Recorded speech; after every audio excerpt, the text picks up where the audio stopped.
Right now at 6, dozens of employees at the Henry Vilas Zoo want to know the status of their jobs. We'll tell you why.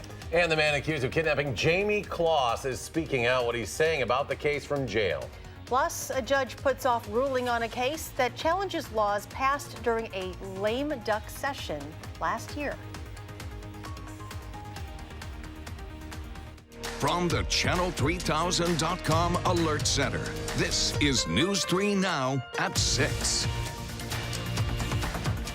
Thank you for joining us tonight. Dane County is ending its partnership with the Henry Vilas Zoological Society, the nonprofit that fundraises for the zoo and employs people to work the concessions and attractions. Our Amanda Quintana is here with what will happen when their contract expires at the end of the month. Amanda? Yes, well, they've been negotiating for almost a year, and there are still a lot of unknowns with just less than 2 weeks until the contract expires. The people who work for the society, including part-time workers at the gift shop and concessions, don't know if they will have a job on April 1st. For right now, I'm just kind of going about day to day, just trying not to think about it too much, just to focus on what's important, and that's for me to keep the zoo running well. James Scott is having a hard time imagining what will happen at the end of the month when the contract between Dane County and his employer, the Henry Vilas Zoological Society, expires. I mean, the people who work here, all of our staff, love the zoo. I mean, I have people, when I have talked to them about it, people are getting emotional. He's worked there since high school, starting in concessions. Now, 11 years later, he's food manager, one of 13 full-time employees and more than 60 part-time that are unsure of their fate. The society telling us if they can't come to an agreement with the county, they will need to let their employees go. We've come to a point where the current arrangement is kind of untenable, and what's best for the future of the zoo is that we move forward in a different path. Dane County Executive Joe Parisi says it's time for the relationship with the nonprofit to end, saying the county will be changing the way money is collected and who they partner with to raise that money, saying with the society in charge, money collected at the zoo wasn't staying in the zoo. Well, right now, to the best of our knowledge, there's about $6 million in one account. But then there's also an account that's an endowment that we really don't have a lot of information about. And we're not accusing anyone of any wrongdoing. We're just concerned about the lack of transparency. The society asking Parisi to reconsider, saying the endowment would provide a safety net and the county was aware of it. We're surprised that we'd want to end this successful relationship because in the last 5 years in particular, it has been nothing but successful. Parisi confident the zoo experience for visitors will be the same, changes mainly behind the scenes. But as for how the zoo will be fully staffed on April 1st, we're making arrangements as we speak, so people's experience on the ground will be really no different than it is today. A real possibility Scott won't be there. If I wasn't able to work here, it would be devastating, to be honest. I mean, the reason I've stayed here for so long is because I love our zoo and it's just a part of me. Another issue the two cannot agree on involves the zoo's accreditation with the Association of Zoos and Aquariums. Parisi says the AZA was not comfortable with the county signing the contract presented by the society. Now, the society is saying there has never been an issue with the accreditation in the past, and the AZA didn't mention that their operating was an issue in their last report. All right, Amanda, thank you. We should also mention that WISC-TV has a joint marketing agreement with the Friends of the Henry Vilas Zoo, which includes various things like sponsorship of zoo events and the weather camera that you often see on air. Recovery efforts in Lodi are underway after flooding caused damage to an estimated 10 to 12 businesses on South Main Street along Spring Creek. The creek crested at 9 feet on Thursday, shattering the previous high of 8.4 feet set in 2008. Today, it's back under 5 feet, a relief to business owners left to pick up the pieces and document it so they can report it to the Columbia County Office of Emergency Management. We'll try for some of the relief money. I understand Columbia County filed as a disaster area, so now the question is whether or not we can tap into any of that. If we can, great. If not,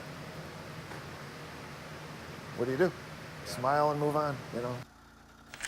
Columbia County is working on obtaining public assistance to help offset costs of the damage. The Crawfish River in Columbia County is slowly going down, but people in Columbus are still out of their homes due to flooding. The bridge across Highway 60 in Columbus remains closed today. A nearby resident told News 3 Now it could be a week before it reopens because it would need to be inspected. Emergency management officials say one apartment building is still evacuated, affecting around 15 to 20 residents. Let's check your first alert forecast now with meteorologist Dana Fulton. Dana? We have dry weather in the forecast, and not just for tonight, but for the next few days. And of course, that's really good news for anybody trying to dry out at this point. Our Doppler track is quiet. It's going to stay quiet for us overnight. Our temperatures will fall quite a bit, though. So we had a high of 44 degrees today. Right now, it's about 42 in Madison. We still have sunshine. Sunset isn't until after 7 o'clock for us with a calm breeze. Our wind chill, of course, right where actual temperatures are at for much of the area. That breeze still coming from the northwest for us overnight. We're at about 45 right now in Janesville and 40 in Platteville. We're going to see our wind speeds stay in the single digits for us throughout the evening and heading into tomorrow morning. So temperatures over the next few hours will drop into the 30s here fairly soon. And by 10 o'clock, we're below freezing. And by tomorrow morning, we will be in the middle 20s. Now, tomorrow afternoon will be another pretty mild day for us with some sun, but we'll take a closer look at what's ahead for your Tuesday and the rest of the week in just a few minutes. Dana, thank you. The man accused of kidnapping 13-year-old Jamie Kloss and killing her parents is speaking out from jail. The man identified himself as Jake Patterson to a reporter from the CBS affiliate in Minneapolis. The reporter wrote to Patterson in prison asking him to call her. During their conversation on Friday, Patterson told her he wants to talk to Kloss, but knows he cannot, and said he loved her. According to investigators, Patterson confessed to breaking into the Kloss home last October and shooting both of Jamie's parents. He kept her at his remote cabin, often forcing her to stay under the bed for several hours at a time. We're just like watching TV, playing board games, and talking about stuff. We cooked a lot because like everything we made was homemade. Kloss was able to escape in January, flagging down a woman walking her dog. She is living with her aunt and working to rebuild her life. Patterson faces homicide, kidnapping, and burglary charges. He'll be back in court March 27th. Beloit police say they have one man in custody after a deadly shooting last week. Police say 30-year-old Gregory Carter was arrested in Janesville on Wednesday. That shooting happened a week ago on Elm Street. One man died, another was hurt. Police are still investigating. A Dane County judge says he will issue a ruling soon on a lawsuit alleging that lawmakers convened illegally during a lame duck session last year. Rose Schmidt is live from the Dane County Courthouse to explain what happened in court today. Rose? Well, Judge Richard Neese ended a court hearing today without making a decision, but he says he does not intend to sit on this case. The judge heard oral arguments for about 2 hours today on this lawsuit, which alleges that lawmakers convened illegally during the extraordinary session last year because the time they were scheduled to meet ended 7 months before. Liberal groups, including the League of Women Voters, filed that lawsuit back in January. The Republican-controlled state legislature is trying to get the case thrown out, arguing that the defendants' logic, everything passed during an extraordinary session ever, would be considered invalid by their logic, which would include dozens of laws. It would be a grave violation of the separation of powers, and I dare say perhaps the most consequential decision any court in the state's history has entered, to strike down effectively 3,000 plus pages of statutes. It is not only the court's place, but the court's duty to ensure compliance with the Constitution. And the argument that the legislature puts forward here is completely inconsistent with that. The lame duck laws strip or limit certain powers from Governor Evers and Attorney General Josh Kaul. Republican legislative leaders have said multiple times that they believe their bills are constitutional. Now, the Wisconsin Elections Commission is also asking to be removed as a defendant from this lawsuit, and Judge Neese says he will take this case under advisement, but he did not elaborate on when exactly that ruling will come from him. Back to you. Rose, thank you. Foxconn plans to start production at its Wisconsin factory by the end of next year. This comes after the company sent some mixed signals in February about whether it planned to suspend work in southeastern Wisconsin. Last month, the Taiwan-based company recommitted to building what is known as a Generation 6 factory.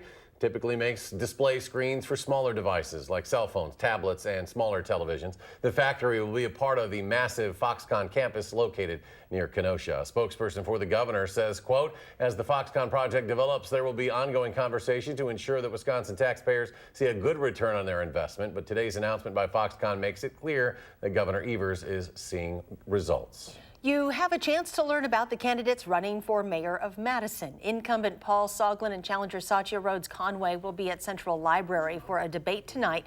from 7 to 8:30. It is free and open to the public, but seats are expected to fill up fast. You can watch the conversation streaming live on the Isthmus Facebook page and on isthmus.com. The spring election is next Tuesday, April 2nd. On Fridays, they wear pinstripes. Watch as the Brewers channel their inner Mean Girls in their latest movie spoof. That's next on News 3 Now at 6.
The state's new tourism leader hopes to launch a marketing campaign to bring visitors to Wisconsin by plane. Tourism Secretary Sarah Meany says she wants to use part of the additional $5 million Governor Evers would give the agency in his state budget to market Wisconsin in new geographic areas. She says right now the agency focuses on tourists who drive to the state from Minneapolis, Chicago, and St. Louis. But she wants to reach tourists in regions with direct flights to Madison or Milwaukee, in places like California, Texas, and Florida. She says right now it's not clear what such a campaign would look like, but it would likely include news stories and digital ads. Shopko plans to close its remaining 120 stores by mid-June. The closings will affect another 5,000 employees.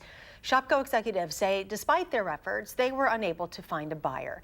The company is headquartered in Green Bay and filed for bankruptcy protection back in January. Meanwhile, a Madison restaurant that serves specialty salads and juices wants to open a second location in the city. According to an Instagram post, Forage Kitchen is expected to open its Hilldale space tomorrow. Its current location is on State Street. A teen from Oshkosh advancing on the show American Idol. 16-year-old Frankie Moscato received a golden ticket to Hollywood. That show currently airing audition episodes, with 2 Hollywood Week episodes airing March 24th and 25th. The Brewers are back with another video parodying a popular movie. This time they're welcoming their new catcher, Yasmani Grandal, with a scene based out of the movie Mean Girls. The video mimics the famous lunchroom scene when Katie tries to find a place to sit in the cafeteria on her first day at a new school. In the Brewers version, that role is played by Grandal, the team's big free agent signing in the offseason. Manager Craig Counsell gives him the lay of the land, complete with a map of the Brewers' spring training facility. In the past, the Brewers have put together videos spoofing movies like Dumb and Dumber, Wayne's World, and The Sandlot. We're just about to baseball weather out there, and the sun will stick around for a while this week. Dana's also talking about possibly reaching 60 degrees by the weekend. That's next in her first alert forecast.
Half of the calls you'll get this year on your phone will be spam, scams, or fraud. That is according to a first-of-its-kind study by the Federal Communications Commission released last month that shows an increase in scam calls over the last year.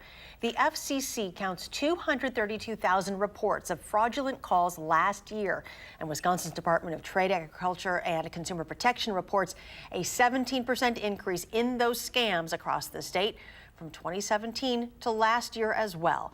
The elderly are most at risk of falling for these robocalls. Linda Tate, 78, lives in Madison, and she says she's received dozens of the calls, most recently one threatening to kick her off Medicare. She's learned never to pick up for a phone number she doesn't recognize, but there are other ways to protect our parents and grandparents from falling for these kinds of scams. Tonight on News 3 Now at 10, Leah Lynchide shares a call for action report on the resources available to keep robocalls and scammers from reaching us. Meteorologist Dana Fulton joining us now as we look at the first few days of spring in your forecast later this weekend. It's feeling like it out there. It really is. We were right where we should be for our afternoon highs today, climbing just up to the mid-40s with some sunshine. It turned out to be a really nice day for us, and we're expecting this weather trend to continue and even improve. If you were hoping for a little milder weather by the end of the week, there's good news as we look ahead in the 10-day forecast. So again, 44 the high for today. Our overnight lows were just a little below average. We were in the low 20s to start off the morning, and we should have been a little closer to 26 in the mid-20s. Now, our Doppler track is nice and quiet right now. It's been quiet pretty much all day, and we're expecting that overnight and for your Tuesday. High pressure just off to the plains, ridging on through, keeping things quiet for most of us. Again, there's a lot of water, not just in southern Wisconsin, but throughout the plains in the Midwest. So getting a few dry days in, certainly a good thing to help a little bit with the evaporation and also not adding any more rain in. A light northwest breeze expected for us overnight. It'll shift a little bit heading into Tuesday, become a little more southwest, but overall continuing that westerly flow for us for the next few days. Notice overnight we have a few clouds, partly cloudy sky expected. By tomorrow afternoon, it'll be mostly sunny outside. As we head into Wednesday, we're expecting some rainfall to the south, some light rain, and some flurries at the very northern edge of Wisconsin. But we're sandwiched between and not expecting anything to come through for us for your Wednesday. By Thursday, we're also looking at a mostly sunny sky. So again, a very quiet trend for us. Our breeze shifting again for early in the morning, coming from the northwest, and then later in the day, it'll become a little more southwest for us by Thursday afternoon. A little closer look to our temperatures, what we're expecting overnight. We will fall to the middle 20s for us, so it'll be another cool start to the day, but still seasonably chilly. By tomorrow afternoon, we will be in the upper 40s for our afternoon highs. That breeze shifting so it becomes more southwesterly, but really expecting it to stay pretty light as far as our wind speeds. It won't be too much of a factor into your day. By Wednesday, we'll have a few clouds early in the morning, but otherwise expecting a partly cloudy day, and then temperatures will be above average for us as we head into Wednesday, Thursday, and Friday. So looking at the month so far, we've only had 4 days where our temperatures have actually been just a little bit above average. When you factor in, of course, that first week, how cold our temperatures were for our monthly average so far, about 6 degrees below average. By the end of this week, though, as we look again through that 7 and 10-day forecast, our temperatures are expected to climb quite a bit. So I wouldn't be surprised if we ended the month a little above average for us. But, you know, we got a few more days before we start calculating that. 26 degrees for our overnight low in Madison. Partly cloudy sky. It will be just a little chilly to start off the day. By the afternoon, we will be in the upper 40s, so above average, with a mostly sunny sky, and really expecting a pleasant day for your Tuesday. It will be pretty nice outside. Expanding out here, looking to Wednesday and Thursday. Of course, the first day of spring there, right around the corner. Temperatures will be close to 50 for our afternoon highs for Wednesday and Thursday. We'll be in the mid-50s by Friday, expecting that sunny sky to stay with us through most of Saturday, but clouds will start to build in late Saturday, and we're looking at our next system developing some rainfall for us late Saturday night and into Sunday and Monday. Notice our temperatures, though, not expecting another drop as we look through the next 10 days. The Badger men's basketball team goes to the NCAA tournament, and Mark Johnson's Badger women's hockey team is going to the Frozen Four. Those stories coming up in sports. Hi, I'm Michelle Carolla. Tonight on the News at 9, Congress will investigate the FAA approval of the Boeing 737 MAX following 2 deadly crashes overseas. That's first on Fox at 9.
The road to the Final Four begins later this week. The road ends this year at U.S. Bank Stadium in Minneapolis. The national semifinals and championship game back on Channel 3 and CBS this year, too. The Badgers got word yesterday they'll head to San Jose to face Oregon in their first game Friday afternoon about 3:30 Madison time. That game will be televised on TBS. There are more than a few pundits that are predicting early disaster for the Badgers. There have been a lot of upsets in that 5-12 game through the years. Oregon has won 8 in a row, but the Pac-12 isn't a real strong conference. And Wisconsin, well, getting back to the NCAA tournament after missing out the first time in 19 years last year is a big deal for Wisconsin.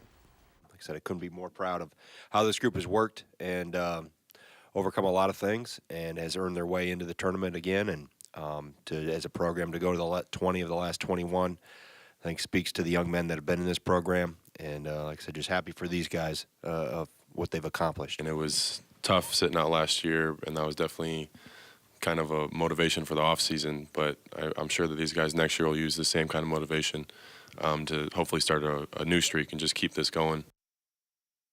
The Badger women's hockey team is going back to the NCAA Frozen Four. Wisconsin will play the second game of the national semifinals Friday. Wisconsin will face two-time defending champion Clarkson at 6 Central Time.